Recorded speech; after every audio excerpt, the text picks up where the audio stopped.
तो दोस्तों मेरे हाथ में जो मोबाइल दिखाई दे रहा है ये हो गया सैमसंग का S20 FE, जिसका जो बैक पैनल है थोड़ा थोड़ा मतलब स्क्रैच हुआ है, बहुत सारा इधर इधर इधर स्क्रैच हुआ है। तो इसको हम लोग ये वाला जो स्टिकर दिखाई दे रहा है इससे हम लोग कवर करेंगे।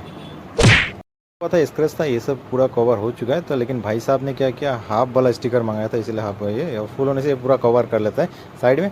और आप जब नया मोबाइल लेते हैं ना तब लगाना चाहिए, ताकि आपका बैक पैनल कभी स्क्रैच ना आए बैक कवर लगाने के बाद भी।